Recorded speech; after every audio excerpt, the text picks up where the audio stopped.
안녕하십니까. 12월 9일 금요일 아침에 인사드립니다. 상쾌한 아침 원주에서 출발합니다. 진행의 김혜정입니다. 한태호 아나운서의 출장으로 인해서 오늘 하루 제가 진행하겠습니다. 아침 출근길 많이 추우셨죠? 기온은 어제와 큰 차이 없겠습니다만은 바람이 있어서인지 오늘 체감 온도가 더 춥게 느껴집니다. 오늘도 큰 추위 없이 어제와 비슷한 초겨울 날씨 예상됩니다. 원주 지역의 아침 기온은 영하 2도로 출발하고 있는데요. 다만 오후까지 빗방울이 떨어지거나 눈이 날리는 곳이 있겠습니다. 보행자와 운전자 모두 안전사고 유의하시기 바라고요. 토요일인 내일도 큰 추위는 없겠지만 이후 다음 주 중반에는 또다시 영하 10도 안팎의 강추위 찾아오겠습니다. 이제는 겨울채비 단단히 하셔야 될 것 같습니다. 자, 오늘 준비한 소식입니다. 먼저 강원일보 정치부 이하늘 기자와 함께 한 주간 도내 정치 이슈 짚어보고요. 또 원주 역사박물관에서 특별 기획 전시회가 진행된다고 하는데 어떤 전시회인지 리포터 현장에서 함께하겠습니다. 또 강원도 관광재단이 올해 진행한 강원 20대 명산 인증 챌린지 사업 결과 강원도의 명산을 방문한 관광객이 예년 대비 증가한 것으로 나타났다고 하는데 강원 명산 인증 챌린지 소식까지 함께 하겠습니다. 12월 9일 금요일 상쾌한 아침 원주에서 출발합니다.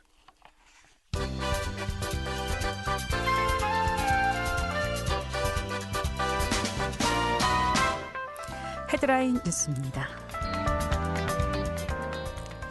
민주노총 공공운수노조 화물연대본부가 오늘 오전 조합원 총투표에서 파업 지속 여부를 결정하기로 했습니다. 화물연대는 총 파업 보름째인 어제 오후 민주노총 대전본부에서 긴급 중앙집행위원회 회의를 열어 이같이 결정했다고 밝혔습니다. 이날 회의 결정에 따라서 화물연대는 오늘 오전 9시부터 전국적으로 조합원 총투표를 실시하며 이어 정오쯤 나올 결과에 따라서 총 파업 철회 여부를 결정하게 됩니다. 강릉 제진 동해 북부선 구간 중 설악산 통과 구간인 509 노선 비변경을 위한 전략 환경 영향 평가 비변경 협의가 보완 요구 등으로 장기화되면서 끝내 해를 넘기게 될 전망입니다. 이에 따라 내년 하반기 전 구간 착공 계획 등의 연쇄적인 차질이 우려됩니다. 국가철도공단의 재보완서 제출에 따른 회신 기한이 지났지만 환경부가 관련 답변을 유보하면서 협의가 길어지고 있는 것으로 파악되고 있습니다. 역대 노벨 평화상 수상자들과 전 세계 47개국 청년 등 1000여 명이 강원도 평창에서 한반도 평화 정착을 위한 방안을 모색합니다. 노벨 평화상 수상자 월드서밋 사무국과 강원도, 평창군, 2018 평창기념재단은 11일부터 14일까지 평창 일원에서 2022 노벨 평화상 수상자 월드서밋 강원을 개최합니다. 공식 개회식은 오는 12일 오후 1시 평창 알펜시아 컨벤션 센터 그랜드 볼룸에서 열리게 됩니다. 헤드라인 뉴스였습니다.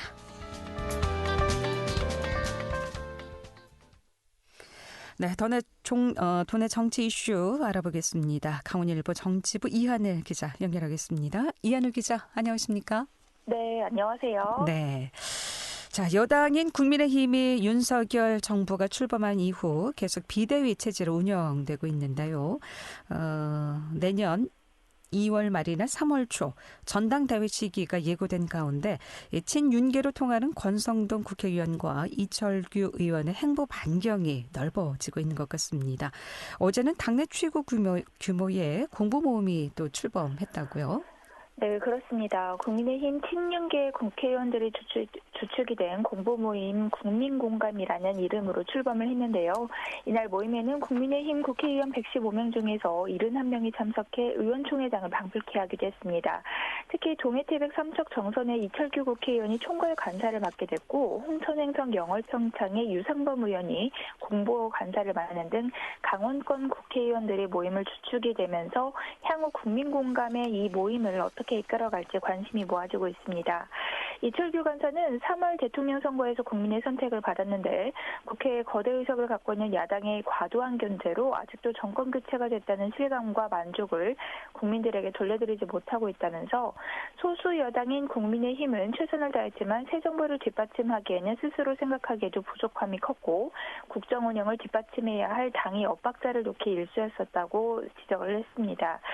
그러면서 이제 당내도 안정돼 가고 있는데 우리 당이 새 정부의 입법과 예산, 정책을 뒷받침하기 위한 토론과 또 대안을 마련하기 위해서는 공보 모임은 필수적으로 여겨진다면서 출범의 필요성을 강조하기도 했습니다. 네. 표면적으로는 순수한 공보 모임이라고는 하지만 전당대회를 앞둔 상황에서 또 절반 이상이 참여하는 해당 모임의 역할이 순수하게 공부만 할 것인지에 대해서는 의문을 누구나 좀 가질 수밖에 없는 상황인 것 같죠. 네, 맞습니다. 현재 국민공감은 국민의힘의 정책 역량을 강화하고 윤석열 정부의 성공을 입법과 정책적으로 뒷받침한다는 목적을 채광하면서 만들어진 모임인데요. 그러나 특정 계파와 무관한 순수 모임이라는 게 주최 측이 설명을 하고 있지만 일각에서는 내년 전당대회를 앞두고 친윤계의 구심점이 될 것이라는 관측도 함께 나오고 있습니다. 이에 이철규 간사는 계파 모임이라는 일각의 주장에 다시 한번 선을 긋기도 했는데요. 그는 공보 모임은 당의 싱크탱크는 물론이고 여의도에 새로운 기풍을 불러일으키며 오로지 공부하고 토론하면서 새로운 미래를 열어갈 것이라고 힘주어 말하기도 했습니다. 이 모임에는 이철규 의원과 유상범 의원과 함께 또 강원도 국회의원 중에서는 속초인제 고성 양양의 이양수 의원, 원주 갑의 박정아 의원, 또 강원 영고의 노용호 비례의원이 회원으로 참여하게 됐습니다. 윤핵관으로 꼽히는 권성동 의원은 모임 회원으로 참여하진 않았으나 이날 첫 모임에 참석하면서 공보 모임 발족의 뜻을 함께하기도 했습니다. 네. 특히 차기 당권 주자로 꼽히는 권성동 국회의원은 당내 분열을 막고 또 통합을 위한 전략을 세운 것으로 보이는데 윤핵관의 또 다른 탑인 장제원 의원과의 갈등설도 일축했다죠. 네, 맞습니다. 차기 당권 주자로 꼽히고 있는 권성동 의원은 또 다른 윤핵관인 장제원 의원과의 갈등설을 일축하면서 명료한 행보를 걷기 시작했습니다. 권성동 의원은 지난 공보 모임에서 만났었던 장제원 의원과의 사진을 SNS에 게재를 하기도 했는데요. 권 의원은 그동안 저와 장제원 의원의 관계에 대해서 과도한 해석과 추측이 있었는데 굳이 하나하나 설명하거나 반박하지 않은 이유는 서로의 신뢰가 굳건했기 때문이라고 적었습니다. 또 저와 장 의원은 오랜 기간 함께 의정활동을 해왔던 동지이며 지난 대선 때도 의기투합해서 정권 교체를 위해서 힘써왔는데 저희들은 윤석열 정부의 성공을 위해서 무한 책임을 나눠야 한다고도 적었고요. 또 민주당의 공세가 거센데 분열은 자멸이다. 국민을 위한 단합과 통합을 위해서 힘을 모으겠다. 이렇게 강조하기도 했습니다. 네. 지금 한동훈 법무부 장관의 전당대회 차출설 계속 얘기가 나오고 있는 상황인데 여기에 대해서는 어떤 입장일까요? 네, 이 부분에 대해서도 조금 견제하는 모습을 보이기도 했었는데요. 일각에서 제기된 한동훈 법무부 장관의 전당대회 차출론에 대해서도 권 의원은 아주 극히 일부에서 주장하는 것이 아닌가 이렇게 보고 있다고 선을 긋기도 했습니다. 또 한 장관이 이제 장관을 맡은 지 얼마 되지도 않았고 문재인 정부에서 훼손된 법치주의를 확립하기 위해서 굉장히 애를 쓰고 있으며 당장 전대가 내년 2월 말이나 3월 초인데 시일이 촉박하기 때문에 나올 수는 없을 것이라고 진단하기도 했고요. 또 앞서서 주호영 원내대표가 차기 당권주자 후보를 얘기하면서 수도권 그리고 MZ세대를 대표하는 사람이 좋지 않겠느냐라는 발언에 대해서는 차기 총선에서 승리하기 위해서는 수도권이 굉장히 중요하고 또 수도권과 20, 30대 그리고 중도지향으로 나아가는 것은 그 선거 전략으로는 맞는 것이라고도 동의를 하면서도 하지만 당대표가 어느 지역 출신이냐 이렇게 못 박는 것은 적절치 않다고 생각한다고 얘기했습니다. 한편 권성동 의원은 지난달 윤석열 대통령과의 관저 만찬을 전후로 주말 시간을 활용해서 전국 당협에서 진행하고 있는 당원 교육에 나서면서 당심을 잡기 위해서 주력하고 있는데요. 내년 2월과 3월로 지금 예상되고 있는 전당대회 룰을 지금 현재 7대3인 당원 투표와 여론조사의 비율을 9대1로 높여나가는 방안이 거론되고 있기 때문에 당심을 잡는 게 가장 관건으로 꼽히고 있습니다. 네. 자, 그런가 하면은 강원도의회도 지금 떠들썩한 분위기죠. 강원도청 공무원노조가 어제 지난 7일 권혁열 강원도 의장의 사퇴를 공개적으로 요구하면서 파장이 일고 있는 것 같아요. 네, 도청 공무원 노조는 논평을 내고 권영렬 도의장에 대해서 모든 갑질을 인정하고 자진 사퇴하라고 촉구했는데요. 이들이 주장하고 있는 권 도의장의 갑질 행위는 본회의 때마다 회의장 입구에 도청 집행부의 실국장들을 도열하도록 하게 지시한 것과 또 출장에서 복귀할 때 공항 의전을 나오지 않았다면서 공무원에게 호통을 친 것, 또 여기에 내구 연한을 간 넘은 의전 차량을 불용 처리한 뒤에 1억 2천만 원 상당의 제네시스를 임차한 후 도의장 관용차로 운행한 것 등이었습니다. 도청 공무원 노조는 의장의 갑질로 인해서 휴직자가 발생하고 있다는 소문이 있다면서 업무 스트레스로 인한 보직을 변경하고자 하는 공직자도 있다 이렇게 주장하고 있는데요. 또 노조는 권 도의장의 사퇴와 함께 도의회 사무처장의 교체와 또 도의회 갑질 해소를 위한 재발 방지 대책 수립을 요구하기도 했습니다. 이와 관련해서 그 당사자인 권영렬 의장은 자신에게 제기되어 있는 갑질 주장에 대해서 노조가 사실을 왜곡했다면서 법적 대응도 고민하고 있다고 밝혔는데요. 권 의장은 노조의 논평은 터무니없는 주장이며 사실을 왜곡하고 있다고 반발했습니다. 또 명확한 근거도 없이 나를 매도하고 있는데 요즘 세상이 어떤 세상인데 갑질을 할 수 있겠느냐 이렇게 반문하기도 했습니다. 네.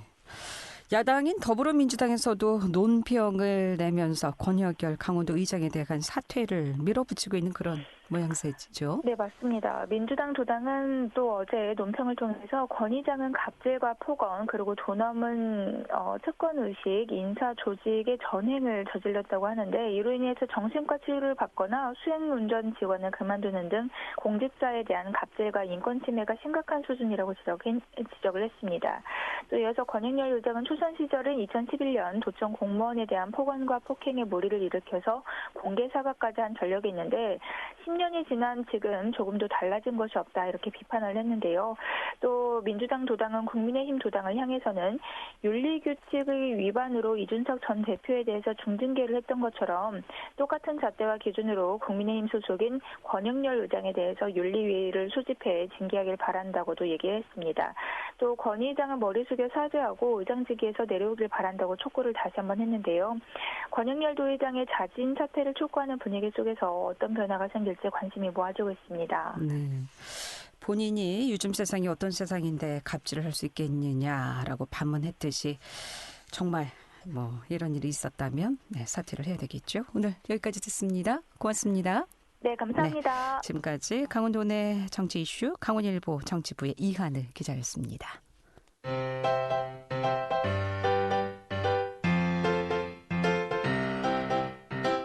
KBS 원주방송국이 유튜브 다시 듣기 서비스를 실시합니다. 매일 아침 강원 영서남부권의 뉴스와 정보를 전해드리는 상쾌한 아침 원주에서 출발합니다는 KBS 원주라디오 유튜브 채널을 통해 다시 들을 수 있습니다.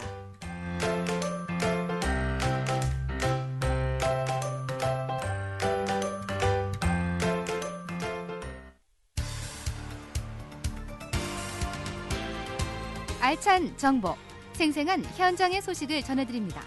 리포터 현장. 지금 시각 8시 44분 지나고 있습니다.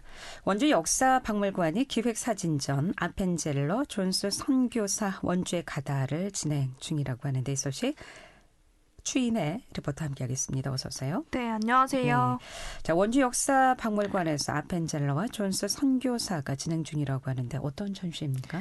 네, 원주 역사박물관은 매년 원주의 특정 장소나 시간, 기억을 저장하기 위해서 그때를 아시나요 전시를 개최하고 있는데요. 올해는 원주시 선교 133주년을 기념해서 아펜젤러와 존스 선교사의 기획 사진전이 진행 중입니다. 원주에 처음으로 방문한 선교사인 아펜젤러와 존스를 소개하고 또 그 이후 원주를 방문한 선교사들이 원주를 거닐면서 포착한 사진 중 100여 점을 엄선해서 전시를 진행 중인데요. 선교 역사와 또 100년 전 원주시의 옛 모습과 생활상을 생생히 알 수 있는 전시입니다. 초가집에서 근대 건축물로 발전한 원주 읍교회의 모습, 또 강원도 최초의 유치원인 정신유치원의 모습, 그리고 서미간병원에서 치료받은 환자의 모습을 볼 수 있습니다. 일제강점기 시절 원주와 원주 사람들을 볼 수 있는 사진들로 꾸려져 있습니다. 네. 그러니까 100여 년 전 원주의 옛 모습을 사진을 통해서 볼 수 있다니 참 흥미로운 전시회가 될 것 같은데, 그런데 전시의 주인공인 아펜젤러와 또 존스 선교사 어떤 분들인지 이 기회 소개 좀 해주실까요? 네, 아펜젤러와 존스 선교사는 1889년 원주를 처음으로 방문한 선교사들인데요. 이 아펜젤러는 감리교회사에서 첫 번째 선교사로 우리나라에 온 사람이고, 또 우리나라 역사상으로는 배제학당을 설립해서 한국의 교육 발전을 위해서 헌신한 사람입니다. 이들은 서울에서 출발해서 양평과 원주, 충주를 지나서 부산까지 순행했는데요. 그때 당시의 기록을 일기로 세세히 기록을 했습니다. 원주 역사박물관 김나영 학예연구사 이야기 들어보겠습니다.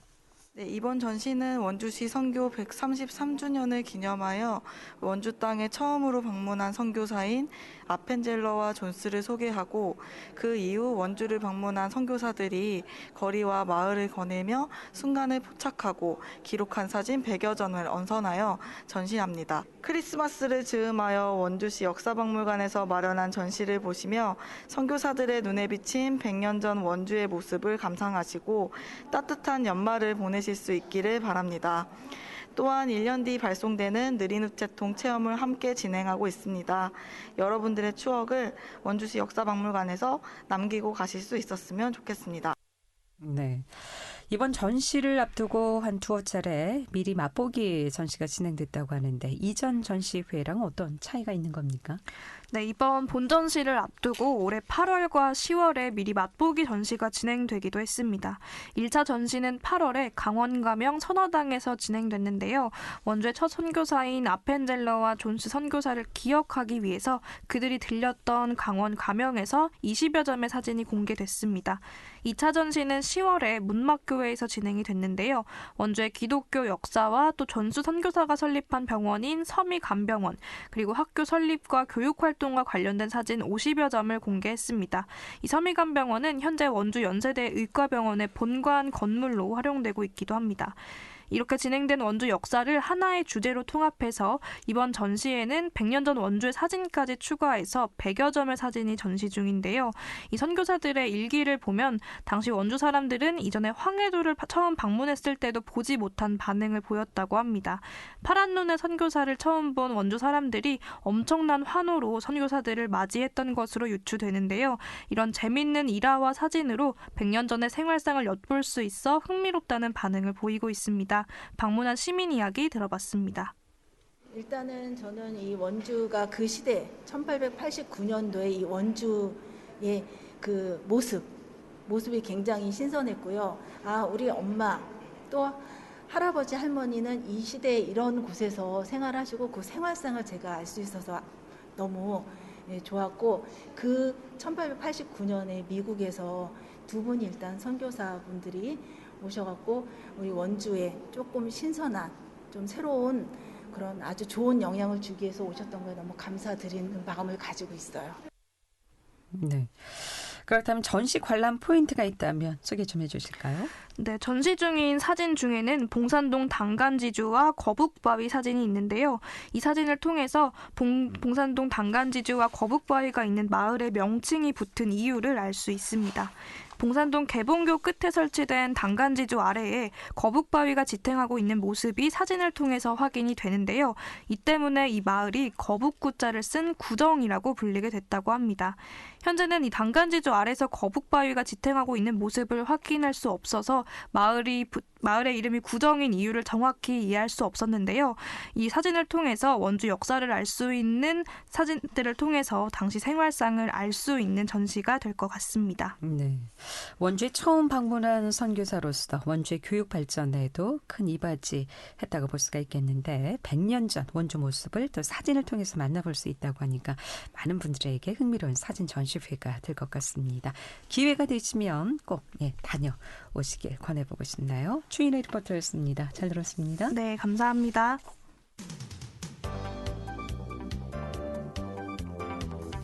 생생한 현장, 유익한 생활 정보를 전해드리겠습니다. KBS 원주라디오 상쾌한 아침 원주에서 출발합니다를 함께하고 있습니다. 네, 강원도 관광재단이 지난 3월부터 10월까지 진행한 강원 20대 명산 인증 챌린지 사업 결과 강원도의 명산을 방문한 관광객이 예년 대비 증가한 것으로 나타났습니다. 강원도 관광재단 박정현 관광 콘텐츠 팀장 연결해서 어떻게 진행한 내용인지 들어보도록 하겠습니다. 강원도 관광재단 박정현 관광 콘텐츠 팀장님 나와 계시죠? 안녕하십니까? 예, 안녕하십니까? 네. 네. 자, 먼저 이번에 강원도 관광재단에서 진행한 20대 명산 인증 챌린지 사업이 어떤 사업인지 먼저 설명 듣고 말씀 이어가겠습니다. 예, 강원도는 전체 면적의 80%가 산지로 이루어져 있습니다. 그러나 이게 개발하기 어려운 지형이 아니라 오히려 이런 천혜의 자연환경을 이용해서 강원도의 숨겨진 명산을 모든 사람들에게 소개하고 많은 산악 관광객들이 찾아올 수 있도록 이 사업을 추진하게 되었고요. 또 최근에는 코로나19로 인해서 혼자 아니면 3, 4, 5 모여서 더 힐링하는 그 여행을 즐기는 트렌드가 대세를 이루지 않습니까? 네, 그래서 이런 취지로 도내 18개 시군의 추천을 받아서 20대 명산을 선정하고 또 산을 사랑하는 분들이라면 누구나 아는 그 블랙야크 앱인 BAC 앱을 통해서 등반을 인증하는 프로그램입니다. 네.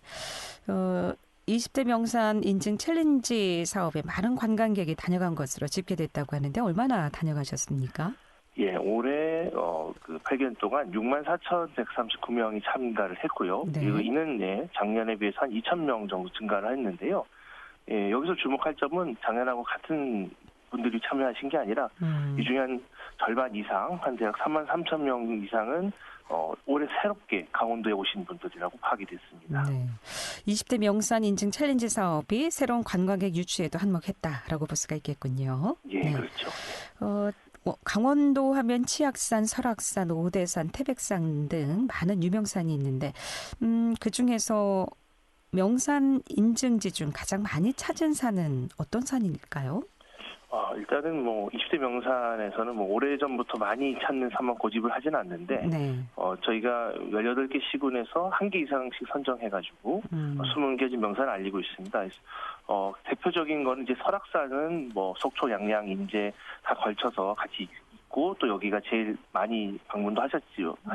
그 다음에 치악산이 두 번째 순위, 그 다음에 사막산, 이렇게 파악이 됐습니다. 네. 원주도 많은 분들이 다녀가시는군요. 그렇죠. 네.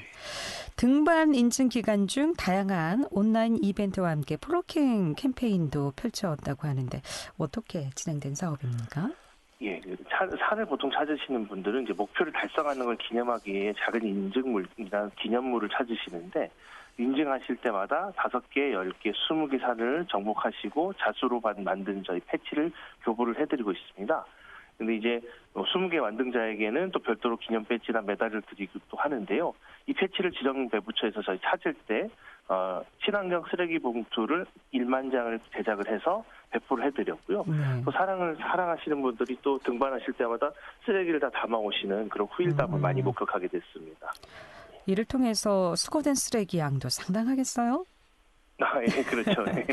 네, 일석이조의 이벤트가 아니었나 싶습니다. 예, 또 이렇게 인증 챌린지와 더불어서 강원도 접경 지역과 또 남부 내륙 지역에 11회에 걸쳐서 현장 캠페인 성격의 강원 명산 펜 에코 하이킹이 또 동시에 진행됐다고 들었는데 어느 정도 좀 참여를 했을까요? 예, 이 사회적 거리두기 해제 이전에 저희는 방역 지침에 따라서 매회 한 300명씩 저희가 모집을 했습니다. 그래서 올 한 해 11번 행사를 통해서 3,109명이 참가를 하였고요. 또 사전 참가를 받을 때 저희가 참가비를 5,000원씩 받습니다.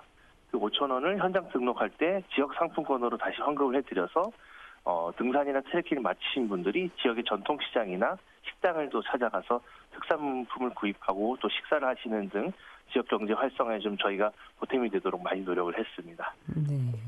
참가자 중에 특히 MZ세대인 2030 세대 방문객이 전년 대비 30% 이상 증가했다고 하는데 이렇게 젊은 층들이 또 증가할 수 있었던 인기 요인은 뭐라고 분석하십니까? 예, 우선 이제 MZ세대가 등산을 주목하기 시작한 배경부터 있는데요. 사회적 거리두기 때문에 그리고 또 코로나19로 인해서 안전한 야외 활동이 오히려 더 대세를 이루는 그런 성향을 볼 수 있었습니다. 그래서 본인이 매력 있게 등산에 대해서 성취감을 느끼고 또 요즘은 또 젊은 분들은 인스타그램 어블이라는 그 신조어가 생길 정도로 내가 성취한 정상에서 멋진 나를 인스타그램 같은 SNS에 올리고 싶어하는 그런 흐름이 있습니다. 그래서 이러한 것들로 인해서 장거리 여행에 좀 실증을 느낄 수 있는 또 이 2030 세대들이 비교적 수도권에서 멀지 않은 이 강원도 명산을 정복하기 위해 그런 움직임을 갖지 않았나 그렇게 전망하고 있습니다. 네, 향후 운영 계획에 대해서 짧게 듣고 마무리하겠습니다. 일단은 내년도 마찬가지로 지역의 숨겨진 명산을 발굴해서 많은 산업 관광객이 방문할 수 있도록 저희 준비를 열심히 하겠고요. 특별히 이제 9월에는 내년 9월 강원 세계살림 엑스포 행사장이 있는 고성하고 그리고 상대적으로 관광객이 적은 양구나 평창의 그 미탄면 지역에서 트레킹 행사를 개최할 예정입니다. 그리고 그렇게 준비를 잘 열심히 하도록 하겠습니다. 예, 고맙습니다. 잘 들었습니다. 감사합니다. 네, 강원도 관광재단 박정영 관광 콘텐츠 팀장이었습니다. 상쾌한 아침 원주에서 출발합니다. 여기서 인사드리겠습니다. 함께해 주신 여러분 고맙습니다. 안녕히 계십시오.